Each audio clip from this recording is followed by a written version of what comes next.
নমস্কাৰ বন্ধুসকল, আজি আপোনালোকৰ মাজলৈ লৈ আহিছোঁ আন এটি সুখবৰ। নতুনকৈ যি টেট ৰিক্ৰুটমেণ্ট আহিছে তাৰ খবৰ। তাত কেনেকৈ এপ্লাই কৰিব, CTET পাছ কৰাখিনিয়ে যোৱাকালি যিহেতু বন্ধ কৰিছিল, বন্ধ কৰাৰ পিছত আকৌ CTET পাছ কৰাৰ লগে লগে নতুনকৈ আকৌ এইটো এডভাৰটাইজটো মানে আকৌ মুকলি কৰি দিছে। সেই এডভাৰটাইজটো কেনেকৈ এপ্লাই কৰিব লাগিব, কি কৰিব লাগিব, গতিকে তাৰে প্ৰচেছটো A to Z দেখুৱাম, আপোনালোকে চাই থাকিব।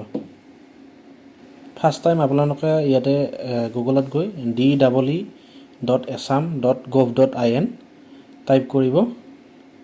টাইপ কৰি আপোনালোকে চাৰ্চ কৰি দিব। চাৰ্চ কৰাৰ পিছত নেক্সট এনেকুৱাকৈ এখন ইণ্টাৰফেচ খোল খাব। তাতে আমি আহিম apply online for the post of regular teacher, সেই অপশ্যনটোত আহিম। আৰু তাত ক্লিক কৰাৰ লগে লগে এনেকুৱাকৈ পেজ এখন খোল খাব। তাতে আমি হাউ টু এপ্লাই, কেনেকৈ এপ্লাই কৰিম তাৰে প্ৰচেছটো গাইডলাইনখন আমি পঢ়ি ল'ম। গাইডলাইনখন পঢ়াৰ কথাটো এইটোৱে, গাইডলাইনখনত সকলো কথা লিখা থাকে। যদি কিবা ভুল হয়, ভুল হ'লে পিছত এডমিট নাহিব পাৰে বা ৰিজেক্ট হ'ব পাৰে ৰেজিষ্ট্ৰেশ্যনখিনি। সেইকাৰণে আমি গাইডলাইনখিনি চোৱাটো জৰুৰী। আপোনালোকে এনেকৈ পঢ়ি চাই ল'ব। ইয়াতে ফটোৰ চাইজ কিমান বা ছিগনেচাৰৰ চাইজ কিমান হ'ব লাগিব, বা যিখিনি ডকুমেণ্ট আমি আপলোড কৰিব লাগিব তাৰে চাইজটো কেনেকুৱা হ'ব লাগিব, কিমান কেবিৰ হ'ব লাগিব, PDF হ'ব লাগিব নে JPG হ'ব লাগিব, এই গোটেই ডিটেইলছটো ইয়াতে আছে। আপোনালোকে এইখন পঢ়ি চাব। আমি গাইডলাইনখন পঢ়ি আমি নেক্সট লোৱাৰ প্ৰাইমাৰী এণ্ড আপাৰ প্ৰাইমাৰী এই অপশ্যনটোত ক্লিক কৰিম। ক্লিক কৰাৰ পিছত নেক্সট এনেকৈ এখন পেজ খোল খাব। পেজখনত আছে এইফালে লিখা আছে অনলাইন ৰেজিষ্ট্ৰেশ্যন ষ্টাৰ্ট ডেট লিখা আছে 17/2/2023 আৰু এণ্ড ডেট মানে শেষ তাৰিখ 1/3/2023। ইমানলৈ ইয়াতে দেখুৱাই আছে যদিও ইয়াতে কিন্তু CTET পাছ কৰাসকলৰ কাৰণে নতুনকৈ ৰেজিষ্ট্ৰেশ্যন কৰাৰ এটা সুবিধা দিছে। গতিকে সুবিধাত আপোনালোকে হেমাহি নকৰি এইটো আপোনালোকে কৰি ল'ব পাৰে। এতিয়া আমি যিহেতু নতুনকৈ এপ্লাই কৰিম, তো আমি ফাৰ্ষ্ট টাইম আমি ফৰ নিউ ৰেজিষ্ট্ৰেশ্যন অপশ্যনটোত ক্লিক কৰিম। আৰু যদি আগতে ৰেজিষ্ট্ৰেশ্যন কৰা থাকে তেতিয়াহ'লে আমি লগইনত ক্লিক কৰিব লাগিব। আৰু যিহেতু আমাৰ লগইনত ক্লিক কৰিব লগা নহয় কাৰণ আমি ৰেজিষ্ট্ৰেশ্যন কৰি থোৱা নাই, গতিকে আমি ফৰ নিউ ৰেজিষ্ট্ৰেশ্যন অপশ্যনটোত ক্লিক কৰিম। আৰু ফৰ নিউ ৰেজিষ্ট্ৰেশ্যন অপশ্যনটোত ক্লিক কৰাৰ লগে লগে এনেকুৱাকৈ এখন পেজ আহিব। পেজখনত লিখা থাকিব প্ৰচিড টু এপ্লাই, আৰু আমি এতিয়া প্ৰচিড টু এপ্লাইত ক্লিক কৰিম। ক্লিক কৰাৰ পিছত নেক্সট আকৌ এখন পেজ খোল খাব। ইয়াতে আপোনালোকৰ পোষ্ট কেটেগৰী, আপোনালোকে লোৱাৰ প্ৰাইমাৰীত এপ্লাই কৰিব নে আপাৰ প্ৰাইমাৰীত এপ্লাই কৰিব, ইয়াতে এনেকুৱা অপশ্যন আহিব। আমি লোৱাৰ প্ৰাইমাৰী চিলেক্ট কৰিলোঁ, আমি যিহেতু লোৱাৰ প্ৰাইমাৰীত এপ্লাই কৰিম। তাৰপিছত এপ্লাই টেট, কোনটো টেটত আমি এপ্লাই কৰিম, আসাম টেট নে আমি চেণ্ট্ৰেল টেট। এতিয়া আমি যিহেতু চেণ্ট্ৰেল টেটত এপ্লাই কৰিম, তো আমি চেণ্ট্ৰেল টেটত ক্লিক কৰিম। তাৰপিছত ইয়াতে আহিল first name of the applicant, first name লিখিলোঁ। তাৰপিছত নেক্সট আমি ইয়াতে middle name and last name লিখি দিলোঁ। তাৰপিছত আহিলে মোবাইল নাম্বাৰ, মোবাইল নাম্বাৰটো আমি এনেকৈ লিখি দিলোঁ। মোবাইল নাম্বাৰৰ পিছত আহিছে ইমেইল ID, আমি এনেকৈ ইমেইল IDটো টাইপ কৰি ল'লোঁ।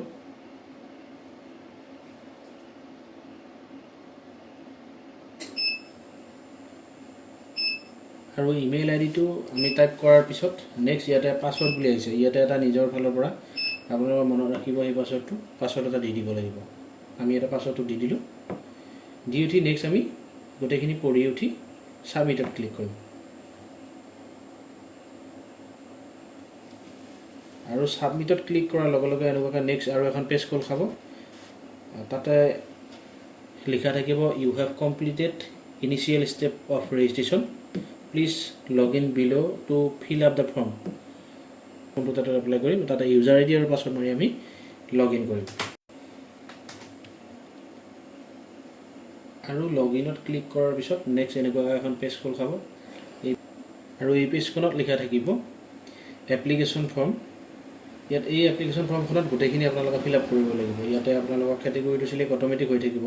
ইয়াতে আপোনালোকৰ ডিষ্ট্ৰিক্টৰ প্ৰিফাৰেঞ্চ কোনখন ডিষ্ট্ৰিক্টক ফাৰ্ষ্ট প্ৰিফাৰেঞ্চ দিব, ছেকেণ্ড প্ৰিফাৰেঞ্চ কোনখন ডিষ্ট্ৰিক্টক দিব, থাৰ্ড প্ৰিফাৰেঞ্চ কোনখন ডিষ্ট্ৰিক্টক দিব, এনেকৈ আছে। আপোনালোকে এনেকুৱাকৈ গোটেইখিনি প্ৰিফাৰেঞ্চ নিজৰ মতে আপুনি কোনখনত এপ্লাই কৰে আপোনালোকে তেনেকৈ দিব। আমি আমাৰ মতে ইয়াতে দি দিছোঁ।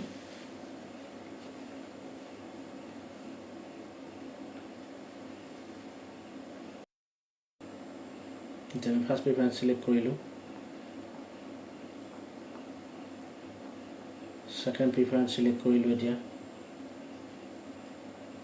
নেক্সট আমি থাৰ্ড প্ৰিফাৰেঞ্চ সিলেক্ট কৰিলোঁ আৰু এইখিনি সিলেক্ট কৰাৰ পিছত নেক্সট আমাৰ ইয়াতে আছে কাষ্ট আমি কি কাষ্টৰ আমি কাষ্টটো সিলেক্ট কৰিলোঁ তাৰ পিছত আছে ডেট অফ বাৰ্থ আমি যেহেতু জেনাৰেল কাষ্টৰ গতিকে আমি জেনাৰেল কাষ্ট সিলেক্ট কৰিছোঁ তাৰ পিছত আছে ডেট অফ বাৰ্থ আমি ডেট অফ বাৰ্থটো এনেকৈ সিলেক্ট কৰিলোঁ তাৰ পিছত আছে জেন্ডাৰ আমি জেন্ডাৰ সিলেক্ট কৰিলোঁ তাৰ পিছত ৰাইট সাইডত আছে ফাদাৰ্স নেম আমি ফাদাৰ্স নেম লিখিলোঁ ইফালে মাদাৰ্স নেম লিখিলোঁ আৰু ইয়াতে গাৰ্জেন্স নেম লিখিলোঁ নেক্সট আহিব মেৰিটেল ষ্টেটাছ আমি যেহেতু আনমেৰিড গতিকে আমি আনমেৰিড সিলেক্ট কৰিলোঁ তাৰপিছত গাৰ্জেন্স মোবাইল নাম্বাৰ আছে যদি দিব পাৰে নিদিলেও কথা নাই ষ্টাৰ মাৰ্ক নাই ইয়াত আমাৰ আছে যেহেতু আমি দি দিছোঁ তাৰপিছত আহিলে এড্ৰেছ ডিটেইলছ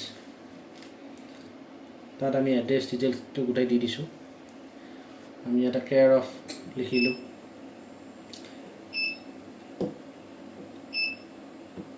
নেক্সট ভিলেজ লিখিলোঁ তাৰপিছত আহিলে থানা তাৰপিছত জিলা তাৰপিছত ৰাজ্য আৰু শেষত পিন নাম্বাৰ এতিয়া যেহেতু আমি গোটেইখিনি লিখিলোঁ কিন্তু ইয়াতে আমাৰ এটা এড্ৰেছৰ এটা অংশ ৰৈ গ'ল সেইটো হ'ল পোষ্ট অফিচ আমি পোষ্ট অফিচটো কেয়াৰ অফৰ লগতে লিখি দিম এনেকৈ লিখি দিলোঁ লিখি দি আমি তলত check this if present address and permanent address are the same এই অপশ্যনটো ক্লিক কৰিলোঁ যিহেতু আমাৰ একে তাৰপিছত আহিলে জেনেৰেল ডিটেইলছত আছে আৰ ইউ ইণ্ডিয়ান চিটিজেন সেইটো ইয়েছ হ'ব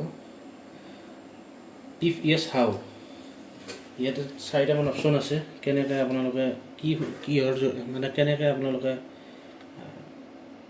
ভাৰতৰ বাসিন্দা আমি যিহেতু জন্মসূত্ৰে ভাৰতীয় বাসিন্দা গতিকে আমি বাই বাৰ্থ কৰি সিলেক্ট কৰিম তাৰপিছত আছে are you a permanent resident of Assam সেইটো ইয়েছ কৰিব লাগিব আমি ইয়েছ কৰিলোঁ তাৰপিছত আছে হেভ ইউ ৰিপ্ৰেজেণ্টেড ইন স্পৰ্টছৰ এইটো নাই আমি ন' সিলেক্ট কৰিম তাৰপিছত have you represented in culture এইটো ন' সিলেক্ট কৰিম আমাৰ যিহেতু নাই এইবিলাক NCC যিহেতু আমাৰ নাই গতিকে ন' সিলেক্ট কৰিম ফিজিকেলি হেণ্ডিক্যাপ নহয় গতিকে ন' সিলেক্ট কৰিম নেক্সট আমি এনেকৈ তললৈ আহি ইয়াতে আমাৰ আহিব আমি হাইস্কুল শিক্ষান্ত পৰীক্ষা অৰ্থাৎ HSLC কেতিয়া পাছ কৰিলোঁ আমি চনটো ইয়াতে দি দিলোঁ নেক্সট এইটো সুধিছে আৰ ইউ ছায়েন্স বেকগ্ৰাউণ্ড আমি যিহেতু ছায়েন্স বেকগ্ৰাউণ্ডৰ গতিকে আমি ইয়াতে ইয়েছ সিলেক্ট কৰিলোঁ এইটো ইয়াতে সুধিছে ছাবজেক্ট কম্বাইনেশ্যন PCM মানে হ'ল ফিজিক্স কেমেষ্ট্ৰি মেথছ আৰু আছে PCB মানে ফিজিক্স কেমেষ্ট্ৰি বায়'লজি এটা আপোনালোকৰ ছাবজেক্টবিলাক আপোনালোকে নিজে কৰিব আমাৰ PCB গতিকে আমি PCB সিলেক্ট কৰিলোঁ মানে হায়াৰ ছেকেণ্ডাৰী কোৱালিফিকেশ্যন ডিটেইলছখিনি ইয়াতে দিব লাগিব ফাৰ্ষ্ট টাইম ইয়াতে আহিলে ৰোল নাম্বাৰ আমি ৰোল নাম্বাৰটো লিখিলোঁ নেক্সট আহিল ইয়াৰ অফ পাছিংটো ইয়াতে লিখি দিলোঁ তাৰপিছত আহিলে টোটেল মাৰ্কছ আছিলে 500 গতিকে সেইটো আমি লিখিলোঁ মাৰ্ক অবটেইন কিমান আছিল সেইখিনি আমি লিখি দিলোঁ ইয়াতে তাৰপিছত আমি আহিলোঁ বৰ্ডটো ইয়াতে লিখি দিলোঁ এনেকৈ নেক্সট ষ্টেট সিলেক্ট কৰিলোঁ আছাম তাৰপিছত চেণ্ট্ৰেল টেট যিটো ৰোল নাম্বাৰ আছিলে ৰোল নাম্বাৰটো ইয়াতে মাৰিব দিছে আমি সেই ৰোল নাম্বাৰটো ইয়াতে LP টেট ৰোল নাম্বাৰত মাৰি দিম আমি আৰু এনেকৈ LP টেট ৰোল নাম্বাৰটোত CTET ৰোল নাম্বাৰটো মাৰি দিলোঁ আৰু ইয়াতে এনেকৈ আহি আমি গোটেইটো চেক কৰি চালোঁ এবাৰ কাৰণ ভুল হৈ গ'লে পিছত ৰিজেক্ট হৈ যাব পাৰে আৰু ইয়াতে এনেকৈ চনটো সিলেক্ট কৰিলোঁ চনটো লিখি দিলোঁ চন যিহেতু এইবছৰ পাছ কৰিছোঁ 2022ত যদিও এক্সামটো হৈছিলে 2023ত পাছ কৰা হৈছে গতিকে ইয়াৰটো 2023 ইয়াতে আছে টোটেল মাৰ্কছটো আমি ইয়াতে দি দিলোঁ 150 আৰু মাৰ্ক অবটেইন যিমান আছিলে আমি সেইখিনি দি দিলোঁ তাৰপিছত ষ্টেটটো অট'মেটিক সিলেক্ট হৈ আছে আৰু ইয়াতে চেণ্ট্ৰেল টেট চাৰ্টিফিকেট নাম্বাৰ ইয়াতে এতিয়া আপোনালোকৰ এটা কথা ক'ব যাব পাৰে যে আমি চেণ্ট্ৰেল টেট চাৰ্টিফিকেট নাম্বাৰটো কোনটো দিম যিহেতু আপোনালোকে যোৱাকালিহে ৰিজাল্ট দিছে গতিকে চেণ্ট্ৰেল টেটৰ আপোনালোকৰ চাৰ্টিফিকেট নাম্বাৰটো দিব নোৱাৰিব গতিকে আপোনালোকে ইয়াতে আপোনালোকৰ যিটো ৰোল নাম্বাৰ আছে ৰোল নাম্বাৰটো ইয়াতে বহুৱাই দিয়ক নেক্সট আপোনালোকে সিলেক্ট কৰিব লাগিব ল্যাঙ্গুৱেজ 1ত আপোনালোকৰ কি আছিল আমাৰ যেহেতু ইংলিছ আছিল গতিকে আমি ইংলিছটো সিলেক্ট কৰিলো আৰু সেকেন্ড ল্যাঙ্গুৱেজ আমাৰ আছিল আসামিজ গতিকে আমি আসামিজ সিলেক্ট কৰিলো আৰু ইয়াত আছে এপ্লাই ইন স্কুল মিডিয়াম আমি কোন মিডিয়ামৰ স্কুলত এপ্লাই কৰিম আমি আসামিজ মিডিয়ামৰ স্কুলত এপ্লাই কৰিম আমি এটো আসামিজ সিলেক্ট কৰিলো সোশিয়েল প্ৰাইমাৰী কোৱালিফিকেশন আমাৰ এতিয়া প্ৰাইমাৰী কোৱালিফিকেশন খিনি সিলেক্ট কৰিব লাগিব ইয়াত আমাৰ ইয়াতে বিএড ডিএলএড যাৰ যি আছে হেতু দিব আপোনালোকে আমাৰ যেহেতু বিএড আছে গতিকে আমি বিএড টো সিলেক্ট কৰিলো নেক্সট আমি ইয়াতে বিএড ৰ ৰোল নাম্বাৰটো দি দিম এনেকা আমি বিএড ৰ ৰোল নাম্বাৰটো দি দিলো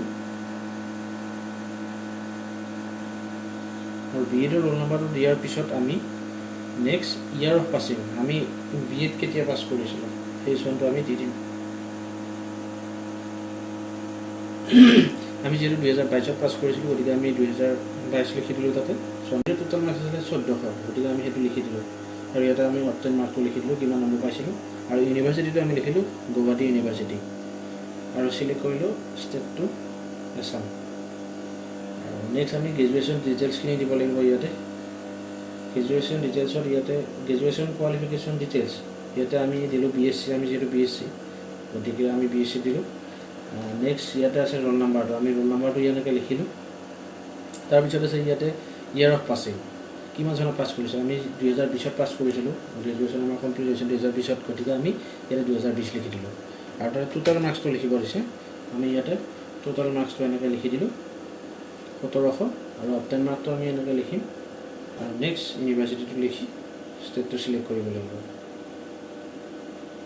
আৰু সুধিছে ইয়াতে masters qualifications details masters qualification details কাৰোবাৰ আছে যদি ইয়াতে বহাই দিব আমাৰ যেহেতু নাই আমি কৰিহে আছো এতিয়া তো আমাৰ কমপ্লিট হোৱা নাই গতিকে আমি ইয়াতে ডিটেইলছটো নবহালো আপোনালোকৰ যদি আছে আপোনালোকে বহাই দিব পাৰে আৰু এইখিনিৰ পিছত তলত আপোনালোকে আহিল সাৰ্ভিস ডিটেইলছত আহিব লাগিব আৰু এক্স সাৰ্ভিসমেন বুলি সুধিছে আমি যেহেতু নহয় গতিকে আমি ইয়াতে নো সিলেক্ট কৰিলো আৰু ইয়াতে লিখা আছে are you working as a teacher আমি টিচাৰ হিচাপে আমি কতো কাম কৰি থকা নাই গতিকে আমি এটো নো সিলেক্ট কৰিম যদি আপোনালোকে ইয়া সিলেক্ট কৰে ইয়াতে স্কুলৰ নাম দিব লাগিব নেম অফ স্কুলৰ আৰু তাৰ ডিস্ট্ৰিক্টটো দিব লাগিব যে আমি নো সিলেক্ট কৰিলো আমাৰ যেটো নাই নেক্সট আমি এনেকৈ তললৈ আহিম তললৈ আহি আমি ইয়াতে আই হিয়াৰ বাই ডিক্লেয়াৰ দ্যাট এইখিনিত ক্লিক কৰিম ক্লিক কৰি আৰু তলটোত বাই ক্লিকিং দিছ চেক বক্স এনেকৈ ক্লিক কৰি লৈ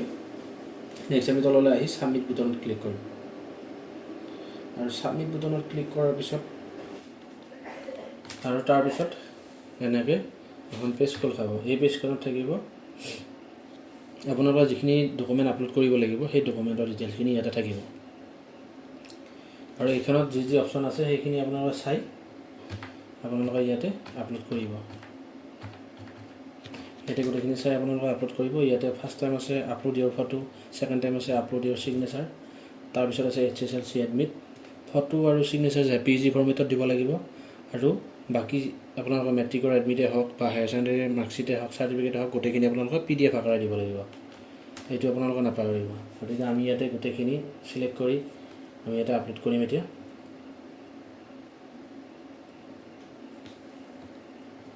আমি এনেকৈ আমাৰ ফোল্ডাৰৰ পৰা সিলেক্ট কৰি আনি আছো ফটোটো সিলেক্ট কৰিলো ফটোটো সিলেক্ট কৰাৰ লগে আপলোড ইমেজ আপলোডিং হৈ আছে আপলোড হৈ গ'ল ইমেজ ফটোটো মোৰ আপলোড হৈ গ'ল photo is upload successfully second আমি আহিম আপলোড ইয়ৰ সিগনেচাৰ এই অপচনটোত আহিম আহি ক্লিক কৰিম আমি সেকেন্ড টাইম আমি সিগনেচাৰটো আপলোড কৰিম আৰু এনেকৈ সিগনেচাৰটো আপলোড হৈ গ'ল তাৰ পিছত আহিব মেট্ৰিকৰ admit higher secondary admit higher secondary certificate TET certificate এনেকৈ আহিব আমি গোটেইখিনি এনেকৈ লৈ আমি গোটেইখিনি আপলোড কৰি লম এতিয়া গোটেইকেইটা অপচন আমি চাম আপলোড হৈছে না নাই গোটেইকেইটা অপচনতে আমি গোটেইখিনি ডকুমেণ্ট আমি আপলোড কৰি আমি নেক্সট সাবমিট অপচনটোত ক্লিক কৰিম